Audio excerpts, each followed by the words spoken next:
Hello mga kol, welcome back sa ating YouTube channel, Surplus TV. Sa bago lang sa ating channel, huwag kalimutan mag-like and subscribe.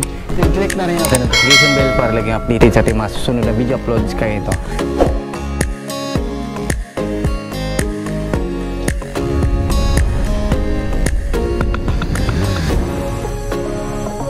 Ngayon mga kol, pakita natin yung ating Suzuki Every Wagon Samurai Edition K6A engine, 660cc, 64 horsepower at 6,500 RPM. Then meron itong maximum torque na 103 Nm at 3,500 RPM. So check natin mga kol kung ano yung package ng ating unit at saka magkano yung presyo sa ganitong setup. So yan, yung kulay ng ating unit is pearl white. So makita natin dito, fully tinted po yung unit natin. Meron tayong Every Wagon na emblem dito. Then meron tayong chrome dito sa hood. Then Samurai Edition na grill. So ito yung first edition na mga Every Wagon na lumabas. Ganito yung kanyang grill. So meron tayong fog lamp original sa DE64W. Then dito makita natin meron tayong stainless bumper na nilagay dyan. So mostly ito yung kadalasan na mga most requested na bumper dito sa atin. Ayan, dito makita natin sa gilid is meron tayong 14 inches Japan original mag wheels. Ayan, kinulayan natin yung caliper natin dito mga kol. So ayan, fully undercut din yung unit natin. So fender light, ayan, so chrome side mirror with lights po yan. So handle dito is stock or original. Then kompleto siya sa rain visor. Yan po yung kanyang mga rain visor. Then dito black po yung kinulay natin sa gitna para magmukhang buong salamin po siya. Ayan, dito sa likuran naman is naka brake drum. Ayan, kinulayan din natin ng kulay red yung drum natin para mas visible dito sa labas. Ayan, so makapal, brand new yung gulong na nilagay natin. So 2023 yung manufactured niya. Ayan, so dito rin sa likuran makita natin high roof po yung unit natin mga kol. Ayan, so yung glass ng ating Every Wagon is buo po yan. Ayan, dito makita natin yung taillight is nakatayo na din. Ayan, so meron din tayong stick board na nilagay dito sa likuran.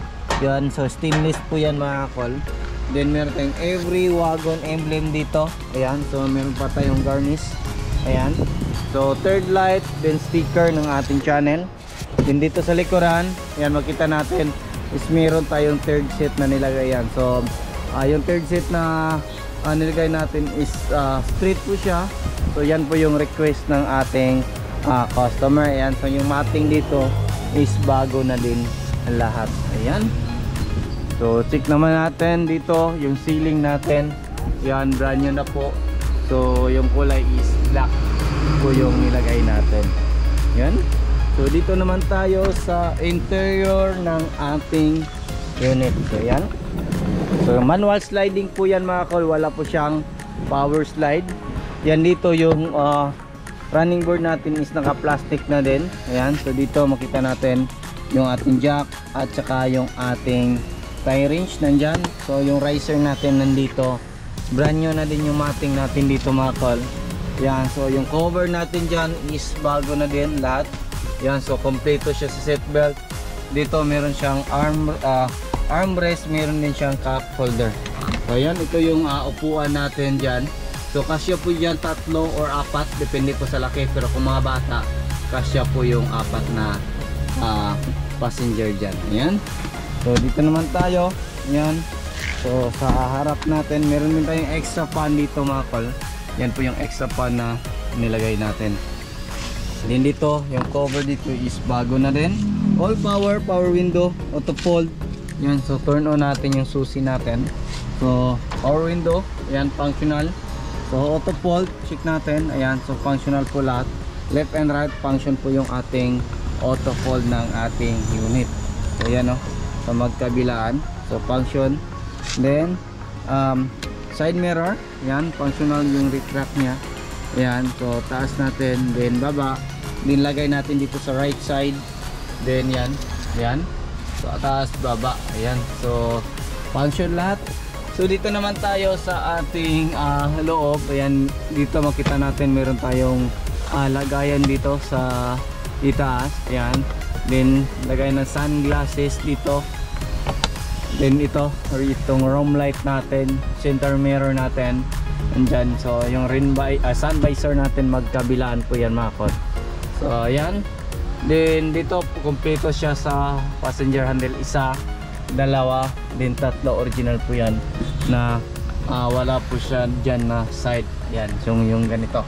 So ayan, makita din natin dito yung dashboard natin is back to original po yung ating kulay mga kod. Yan po yung dashboard natin para hindi siya masakit sa mata. Then meron tayong nilagay dito na digital temperature gauge. Ayan, Greedy yung brand.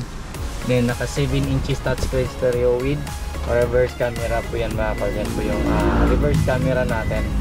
Yan dito makita natin yung ating glove box. Ayan. Then yung ating blower. Ayan. Then yung AC switch, ayan, nandyan, hazard switch.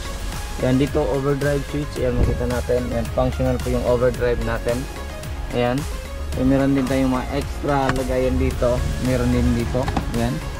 So, ito yung ilaw natin, switch sa ilaw natin dito sa ating side mirror.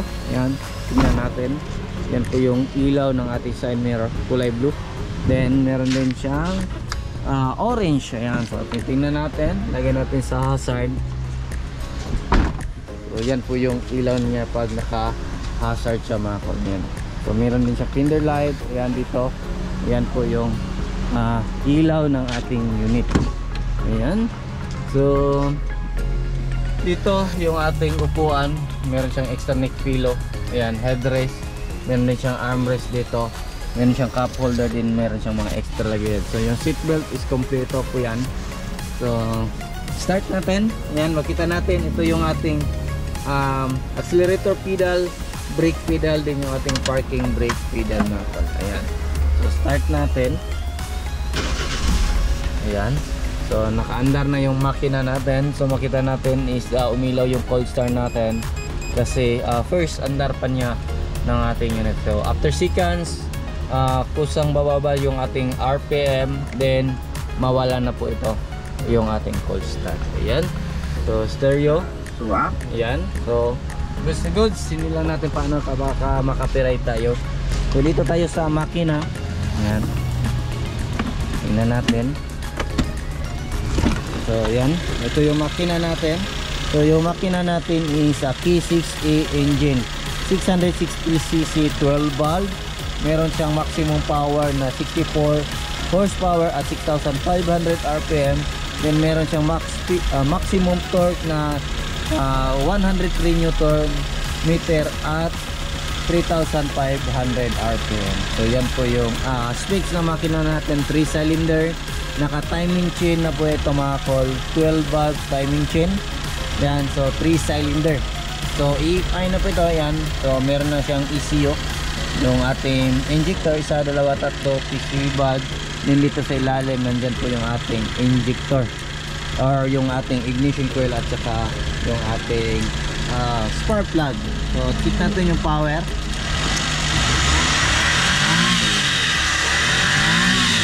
Ayan, so powerful po yung makina natin. So check natin sa kabilang side kung ano yung makikita natin mga kol. Ayan, dito is check natin. Ayan, so dito makita natin yung ating gas opener. So yan, function. So yung chassis number natin nandito. So ito yung throttle body natin, intake manifold, throttle body. So sa throttle body nandyan yung map sensor, TP sensor, yung IECB nandyan. So dito yung ating ATF gauge, engine oil gauge, then alternator, yung aircon compressor natin. Then ito yung ating air filter housing, main fuse box nandyan. Ayan, so ito yung main fuse box natin.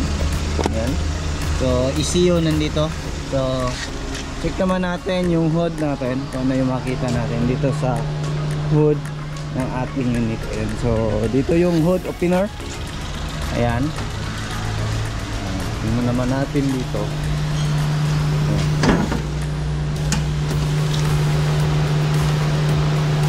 Ayan, so dito naman makita natin yung ating windshield washer reservoir, coolant reservoir, yung ating brake fluid reservoir.